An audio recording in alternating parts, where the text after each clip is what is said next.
जय बोलो चौबीसों भगवान की जय बोलो अनंतानंद सिद्ध परमेश्वरी भगवान की जय बोलो आचार्य चारित्र चक्रवर्ती आचार्य शांति सारंगी महाराज की जय बोलो आचार्य विद्यानंद मुनि महाराज की जय बोलो धीर सेन मुनि महाराज की जय बोलो अलका सुंदरमती माता जी की जय बोलो अलका भरतमती माता जी की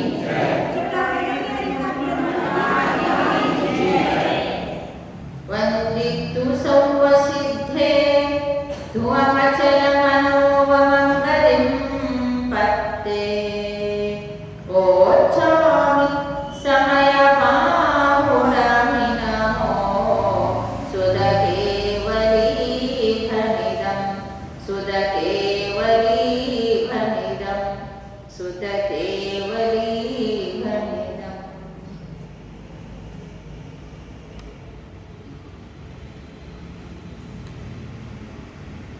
आज गाथा नंबर 14, इसमें आत्मा किस प्रकार है शुद्ध, अशुद्ध में भी शुद्धता देखने का इसके लिए गाथा है। जो पश्यति अप्पानं अवत्तपुट्ठम् अनन्यं नियतम् अविशेषसमसंयुक्तं तं शुद्धनयं वियानाहि। आत्मा को कैसे देखना? जो पश्यति अप्पानं, जो आत्मा को कैसे देखता है? पश्यति मीन्स देखता है। कैसे? अबद्धम अपुट्ठम अनन्यम नियतम अविशेषम असंयुक्तम, ये 5 प्रकार से 5 भाव दिया है। अबद्ध, अस्पृष्ट, अनन्य, नियत और अवशेष, फिर असंयुक्तम। इस प्रकार से इन भावों से जो आत्मा को अबद्ध अस्पृष्ट का अर्थ मीन्स एक ही प्रकार हो जाता है और अविशेषम असंयुक्तम तो एक प्रकार हो जाता है। तो इस प्रकार से आत्मा को जो जानता है उसको शुद्ध नयम व्यामी, उनको शुद्ध नय समझो। अर्थात शुद्ध नय से अबद्ध अस्पृष्ट अनन्य नियत अविशेष असंयुक्त आत्मा को जानना होता है। तो जब आत्मा कर्मों से सहित है और नर नारकादि पर्यायों को भी धारण करता है, ये सारे बातें सत्य है कि नहीं? धारण करता है कि नहीं आत्मा? फिर सुख दुख को भी भोगता है कि नहीं आत्मा? और आत्मा संसार में है या नहीं है? संसार में भी है और संसार भी उनके साथ भी है। संसार में तो सभी लोग है, सिद्ध भगवान भी संसार में है, मीन्स लोक में ही है। अरहत भगवान भी लोक में ही है, लोक में तो सब लोग रहेंगे, लेकिन संसार उनके अंदर नहीं है। तो फिर ऐसे शुद्धात्मा को जो जानेगा, इसलिए कहते हैं आत्म ख्याति टीका में अमृतचंद्राचार्य ने बताया किस प्रकार अबद्ध है, अस्पृष्ट है, अनन्य है, नियत है, अविशेष है, असंयुक्त है आत्मा। इसको बहुत सुंदर दृष्टांतों के साथ बताते हैं। निश्चय से अबद्ध, अस्पृष्ट, अनित्य मीन्स अनन्य, नियत, अविशेष, असंयुक्त, ऐसे आत्मा का अनुभव करना ही शुद्ध नय है। इसको क्या कहा? शुद्ध नय। यह अनुभूति निश्चय से आत्मा ही है। जो इस प्रकार से शुद्ध नय है तो वह आत्मा का अनुभूति उसी प्रकार होता है। ऐसा आत्मा ही एक प्रकाशमान है, अर्थात शुद्ध नय आत्मा की अनुभूति या आत्मा, इन सब का एक ही अभिप्राय है। यहाँ शिष्य पूछता है कि आपने जैसा कहा है वैसे आत्मा की अनुभूति इन 5 भावों में कैसी है? तो उसका उत्तर, उसका समाधान जो बद्ध स्पृष्ट आदि 5 भाव है उनमें अभूतार्थता है, असत्यार्थता है, इसलिए शुद्ध नहीं आत्मा की अनुभूति है। अर्थात 2 प्रकार से जानने का, अवत अस्पृष्ट अनन्य नियत विशेष और असंग। इसमें ये सत्य भी है और असत्य, अर्थात अभूतार्थ भी है, असत्यार्थ भी है, और भूतार्थ और सत्यार्थ ये दोनों भी है कि वो किस अपेक्षा से अभूतार्थ है, असत्यार्थ है, किस अपेक्षा से भूतार्थ है, सत्यार्थ है, ये बताएंगे। इसी बात को दृष्टांत से प्रकट करते हैं। उदाहरण देंगे, प्रत्येक भाव के लिए प्रत्येक उदाहरण देंगे। जैसे कमलिनी का पत्र जल में डूबा हुआ है। कमलिनी कमल पत्र मालूम है ना, पावापुरी जाते हैं तो वह पावापुर, और इधर साउथ में जाते हैं तो जहाँ भी पर्वत है उसके नीचे, सभी पर्वत के नीचे नियम से सरोवर है, सरोवर में कमल है। तमिलनाडु में गए हो तो एक भी ऐसे पर्वत नहीं है जहाँ सरोवर और कमल नहीं है, और कर्नाटक में जहाँ पर्वत है वहाँ भी सरोवर और कमल है। तो आप देखे होंगे तो कैसे रहता है कमल, तो कहते हैं कमलिनी पत्र जल में ही डूबा हुआ है। उसका जल स्पर्श रूप अवस्था से अनुभव किए जाने पर जल स्पर्श रूप दशा भूतार्थ है, सत्य है और सत्यार्थ है। अर्थात जो कमलिनी, कमल तो ऐसे ऊपर आता है कनिका के ऊपर, जो पत्ते हैं बराबर पानी को चिपका हुआ रहता है, तो जल को स्पर्श कर रहा है, इस अपेक्षा से बोलेंगे तो वो जल से स्पर्श कर रहा है, वो सत्य ही है। समझ में आ गया? दृष्टांत समझ में आएगा तो दृष्टांत समझ में आएगा। दृष्टांत और दृष्टांत ऐसे होता है। दृष्टांत इसलिए होता है दृष्टांत को समझने के लिए। दृष्टांत का अर्थ है तत्व को समझना, वास्तविकता को समझने के लिए। और आचार्य कहते हैं दृष्टांतो स्फुटन मति, बुद्धि को स्फुटित करता है दृष्टांत। दृष्टांत देते ही तुरंत बातें समझ में आ जाती। इसलिए उसकी जैसा आप शेर को देखा नहीं है और शेर को बच्चे को दिखा नहीं सकते, तो बिल्ली को दिखा के बोलेंगे ये बिल्ली जैसा ही शेर होता है, ऐसे बताते ना, उसको दृष्टांत कहते हैं। इस प्रकार से कोई भी परिचित वस्तु को बता के अपरिचित वस्तु को समझाना, उसको दृष्टांत से दृष्टांत कहा जाता है। समझ में आ गया? आप चलिए और कहते हैं कि सत्यार्थ है। फिर कहते हैं तो भी एक अपेक्षा से वास्तव में, यदि एक अपेक्षा से वास्तव में देखेंगे जल के स्पर्श योग्य नहीं, ऐसा कमलिनी का पत्र स्वभाव को लेकर अनुभव किए जाने पर जल स्पर्श रूप दशा अभूतार्थ है, असत्यार्थ है। क्योंकि जो पत्ता है, ये सारे पत्ते कैसे हैं, पानी में गिरने से सड़ जाता है, सड़ जाता है कि नहीं? लेकिन कमलिनी का जो पत्ता है वो हमेशा हमेशा पानी में रहते हुए भी पानी को ग्रहण नहीं करता। जैसे ही आप पानी से उठाओगे एक बूंद भी पानी उसको नहीं चिपका हुआ रहता, नहीं रहता है। तो उसके स्वभाव की दृष्टि से, कमलिनी पत्र की स्वभाव की दृष्टि से आप देखोगे तो क्या होगा कि उसका स्वभाव जल को स्पर्श करना नहीं है, इसलिए वो असत्य है और वो गलत है, और ये स्पर्श नहीं करना है सत्य है। समझ में आ गया?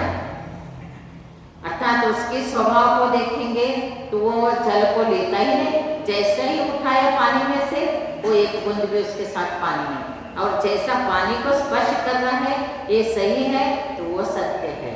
और इसलिए कहा है वो अभूतार्थ हो जाएगा। कौन से? कमलिनी का जल को ग्रहण करने का स्वभाव नहीं है, जल नहीं ग्रहण करता है कमलिनी का पत्र। तो फिर उस दृष्टि से देखेंगे तो स्पर्श कर रहा है, एक कथन असत्य है, अभूतार्थ है। उसी तरह पुद्गल कर्म से बद्ध स्पर्श रूप अवस्था से अनुभव किए जाने पर बद्ध स्पृष्टत्व भूतार्थ है, सत्यार्थ है। फिर आत्मा अनादि काल से कर्मों के साथ ही तो है, कर्मों को ही भोग रहा है, फिर कैसे असत्य हो सकता है? उस दृष्टि से देखेंगे वो क्या है, वो कथन सत्य है, अर्थात आत्मा कर्मों के साथ है, कर्मों को भोग रहा है। परंतु वास्तव में जो पुद्गल के स्पर्श योग्य नहीं, ऐसे आत्म स्वभाव को लेकर अनुभव किए जाने पर बद्ध स्पृष्टत्व असत्यार्थ है।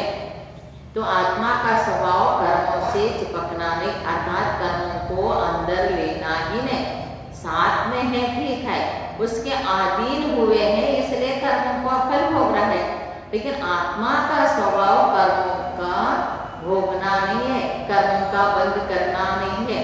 आत्म स्वभाव की दृष्टि से देखोगे तो क्या है, वो सत्य नहीं है, वो अर्थात आत्म स्वभाव कर्मों को ग्रहण नहीं करता, ये सत्य है। और आत्मा कर्मों से सहित है, ये व्यवहार से करना सत्य है। ये दोनों कथन समझ के चलना होता है। जैसे अब कहते हैं मिट्टी के कुंडी, घट, कलश, खप्पर आदि पर्याय भेदों का अनुभव करने से अन्यत्व सत्यार्थ है।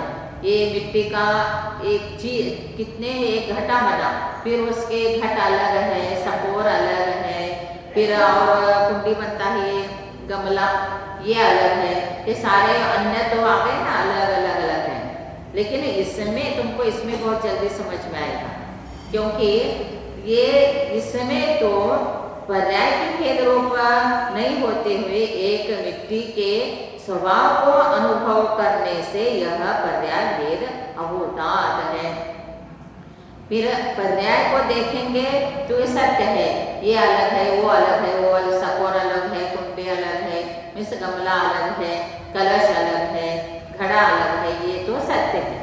लेकिन इन सभी में मिट्टी को देखेंगे तो समझ में आ गया, इसमें तो एक ही चीज है ना, मिट्टी, इसमें भी मिट्टी है, उसमें भी मिट्टी है, उसमें भी, ये भी मिट्टी से बना है, वो सिर्फ सब में मिट्टी मिट्टी मिट्टी देखोगे तो वो कथन सत्य नहीं है। तो इसलिए कहा वो अभूतार्थ है, असत्यार्थ है। फिर वो भेद करके उसी प्रकार से कहते, उसी तरह आत्मा को नारक आदि पर्याय भेदों के रूप में अनुभव करने से पर्यायों का अन्यत्व यथार्थ है, सत्य है। अर्थात आत्मा तो मनुष्य अलग है, तिर्यंच अलग है, और एक इंद्रिय अलग है, देव अलग है, नारकी अलग है। आत्मा कितना पर्याय को धारण कर लिया, फिर उस आत्मा के अलग अलग पर्याय को देखेंगे तो अन्य है आत्मा, तो सही है कि नहीं? जो मनुष्य है वो देव नहीं, देव है वो मनुष्य नहीं, जो मनुष्य है वो तिर्यंच नहीं, तिर्यंच है वो देव नहीं, तो फिर अन्य है कि नहीं?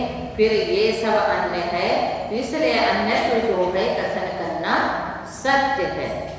तो भी सब पर्याय भेदों में अचल एक चैतन्याकार आत्म स्वभाव को लेकर अनुभव करने से अन्यत्व अभूतार्थ है, असत्यार्थ है। फिर उन सभी पर्यायों में कौन है? आत्मा है। मेरा ही एक पर्याय, आपके पर्याय, जो मनुष्य पर्याय में पुण्य कमाया और वो देव में गया, तो आत्मा वही तो है। तो इसलिए आत्मा को देख के चलेंगे तो एक है, अन्यत्व नहीं है, अन्य नहीं है। जैसे और अलग नियत क्यों बताते, जैसे समुद्र को वृद्धि हानि अवस्था रूप अनुभव करने से अनियतता भूतार्थ है, तो भी नित्य स्थिर समुद्र स्वभाव को अनुभव करने से अनियतता अभूतार्थता है। अर्थात समुद्र में लहरें आते कि नहीं, बड़े बड़े लहरें आते, कितना बड़े आते, देखने के लिए जाते हैं ना, तो वो उस तरफ से देखें तो अनियतता मीन्स समुद्र स्थिर नहीं है, स्थिर है क्या? कितना उथल पुथल पानी वृद्धि हो रहा है, रोटी भर्ती हो रहा है, तो इसमें अनियतता सत्यार्थ है, होता है। परंतु जब समुद्र के स्वभाव देखा तो अपने अपने में है, तो वो कथन अभूतार्थ है, असत्यार्थ है।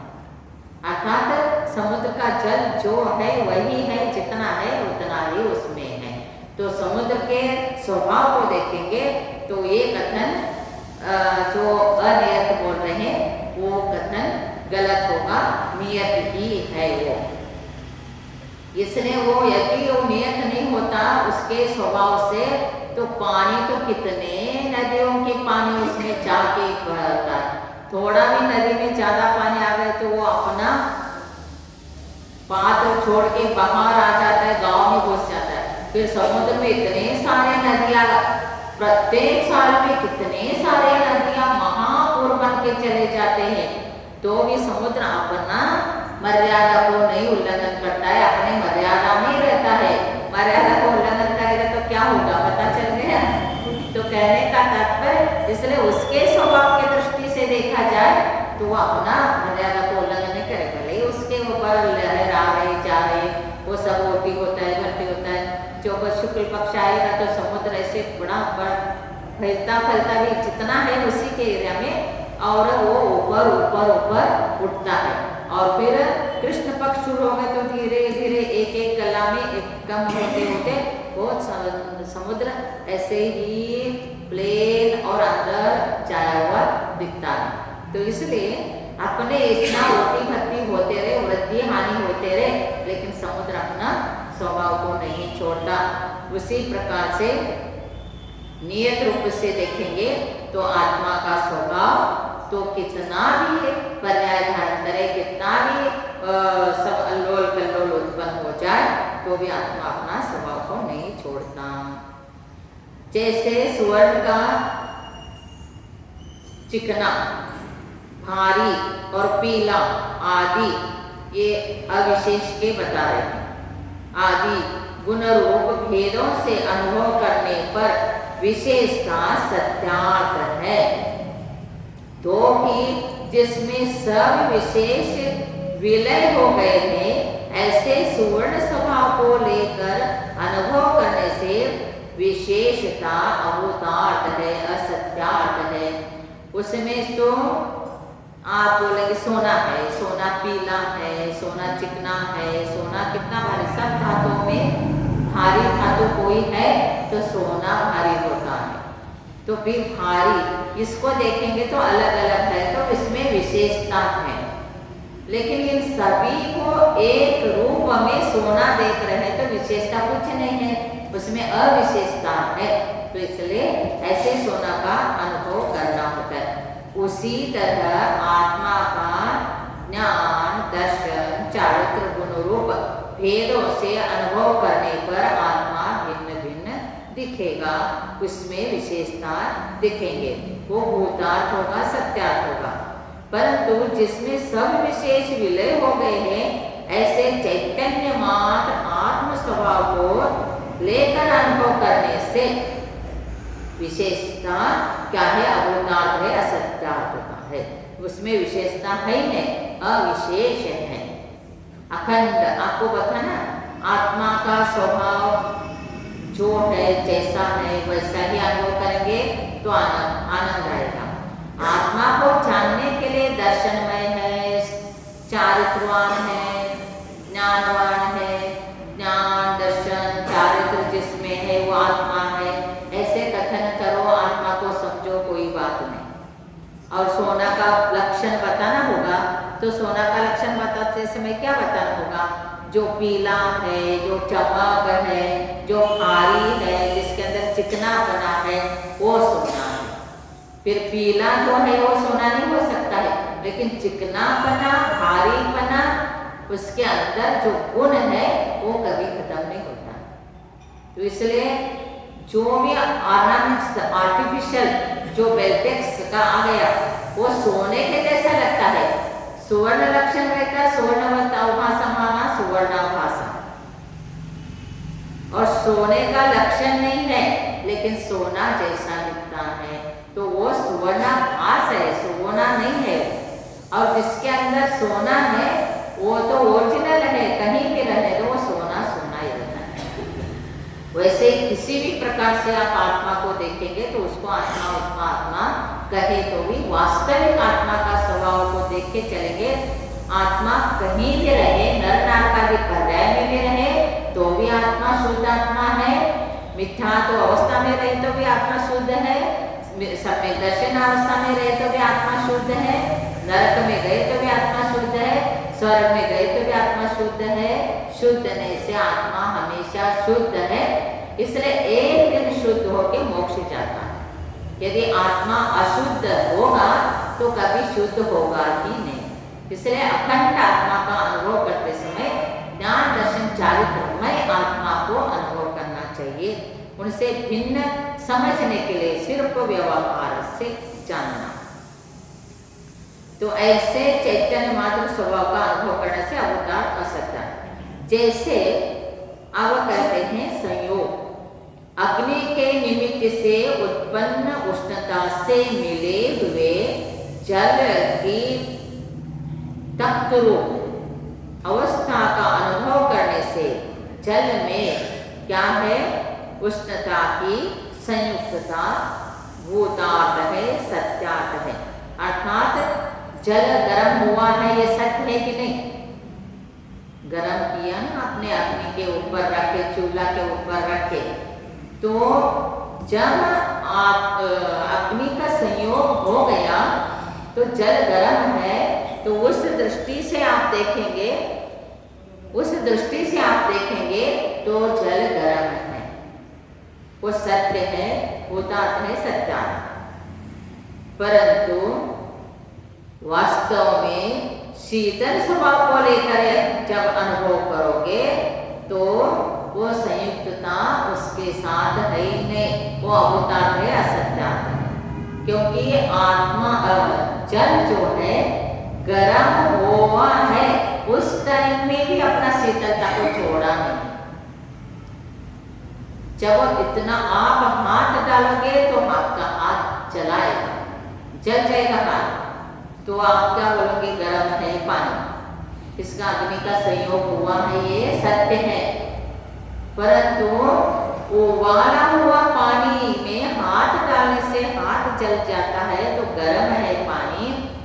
वही उबाला हुआ पानी अग्नि में डालोगे तो अग्नि को बुझाता है तो पानी शीतल है। समझ में आ गया? उबालते हुए पानी को अग्नि में डाले तो भी अग्नि को बुझाएगा, और आप हाथ डालेंगे तो हाथ को जलाएगा। तो दोनों सत्य है कि नहीं? जल का स्वभाव शीतलता, ये स्वभाव की दृष्टि से अनुभव करेंगे तो एवरी टाइम कोई चाहे गर्म होने दो चाहे न होने दो, आप जल का स्वभाव शीतल ही है। इसलिए स्वभाव में बताते हैं ना, तो अग्नि का स्वभाव कैसे ऊर्ध्व गमन करना उसका स्वभाव है, वैसे आत्मा का स्वभाव का जैसा कर्मों से आत्मा मुक्त हो गया तो आत्मा का स्वभाव ऊर्ध्व गमन करना है। तो स्ट्रेट आत्मा सिद्ध शिला में जाकर विराजमान होता है, क्योंकि आत्मा का स्वभाव ऊर्ध्व गमन करना है। और जल का स्वभाव शीतल है, जल का स्वभाव शीतल है अपने आप में। तो इसलिए स्वभाव को जानेंगे तो आपको पता चलेगा अग्नि में तप्तायमान होने के बावजूद भी जल शीतल ही है। वैसे ये कर्मों से सब कुछ होते हुए भी आत्मा का स्वभाव, आत्मा ने अपने स्वभाव को नहीं छोड़ा। उसी तरह क्या करे, कर्म निमित्तक मोह संयुक्त रूप अवस्था द्वारा आत्मा का अनुभव करने के कारण संयोगता, संयुक्तता भूतार्थ है, सत्यार्थ है। परंतु वास्तव में जब आत्मबोध का अर्थात बीज रूप चैतन्य स्वभाव का लेकर अनुभव करने से मोह का संयोग सहित जो आत्मा है वो अभूतार्थ है, असत्य है। क्योंकि आत्मा के साथ कोई कर्म है ही नहीं, उस टाइम में भी अभी भी आत्मा के साथ मिला हो, संयोग संबंध है। जैसा अग्नि का संबंध आने से जल गर्म हो गया, वैसे मोह ने कर्म के अधीन आत्मा होने से कर्म आत्मा के साथ आए हुए हैं, बंद है, सब कुछ है। और आत्मा वो मोहनी कर्म के वशीभूत है तो भोगता भी है। लेकिन आत्मा का स्वभाव की दृष्टि से आप देखोगे तो आत्मा कर्म से दूर है। इसलिए स्वभाव के दृष्टि से संयोग संबंध असत्य है, अभूतार्थ है। और व्यवहार में से देखेंगे तो संयोग संबंध सत्यार्थ है, भूतार्थ है। तो इस प्रकार से आत्मा को आपको जानना पड़ेगा। जब तक आप इस प्रकार आत्म स्वभाव को नहीं जानोगे तो शुद्ध नहीं का। बहुत से लोग बोलते हैं सामयिक में क्या करना है, सामयिक में क्या करना होता है।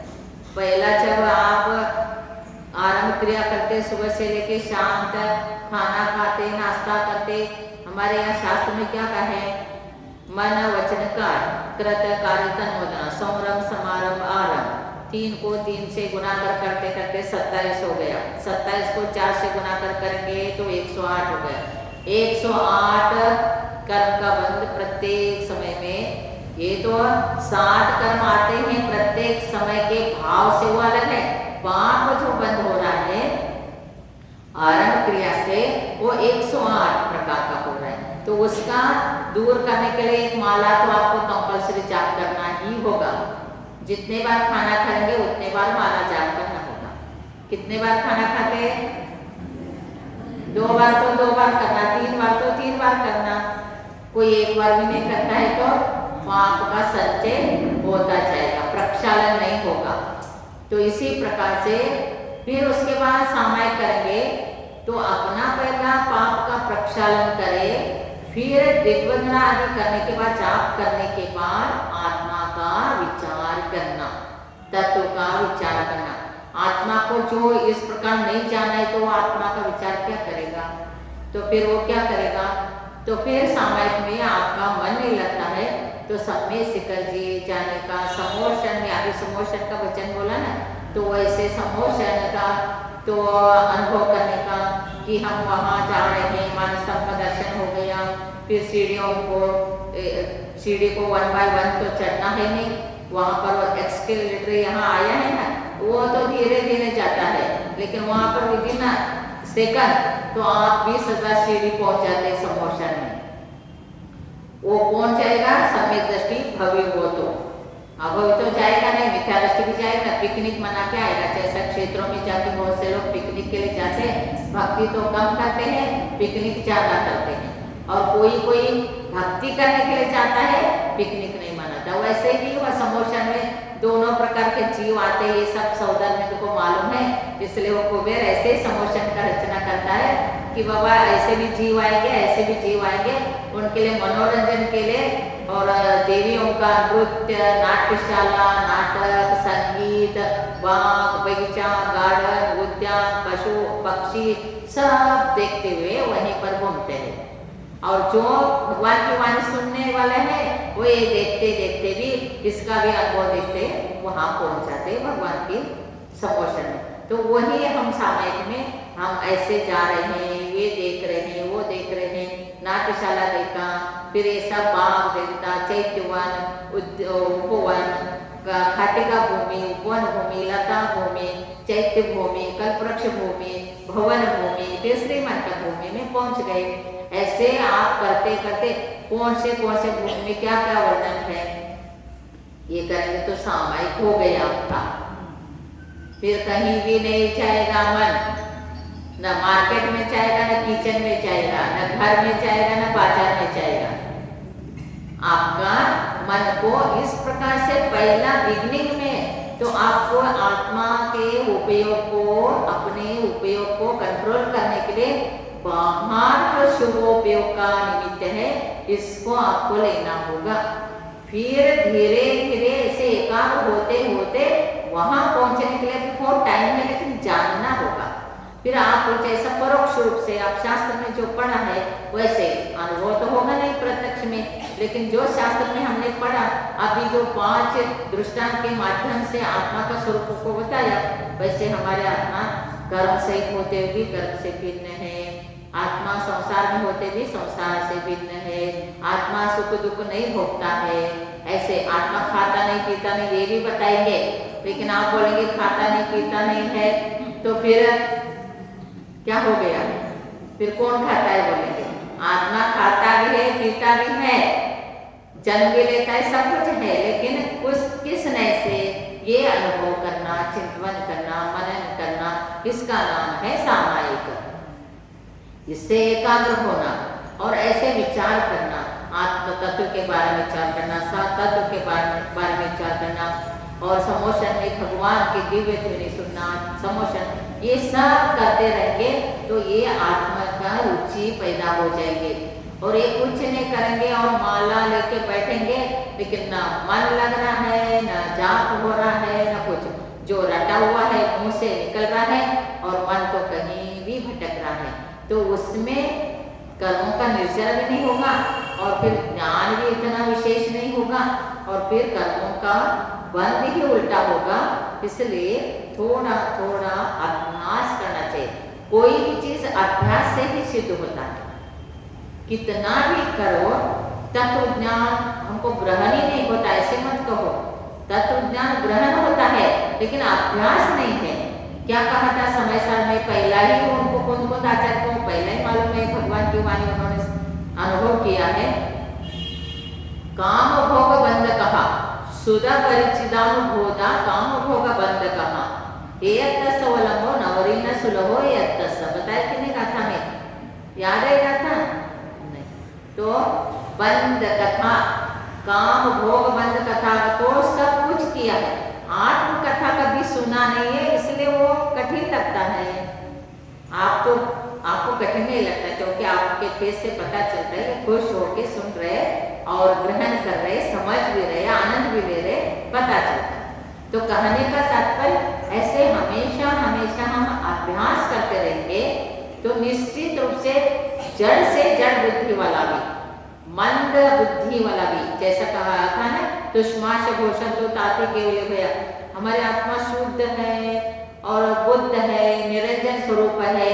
ये ज्ञान से जानकर श्रद्धा ऐसे करके आप चिंतन करेंगे तो चिंतन करने में कोई दिक्कत नहीं, अनुभूति अनुभव तो बाद में आएगा, लेकिन चिंतन तो चिंता मत करो, चिंतन करो।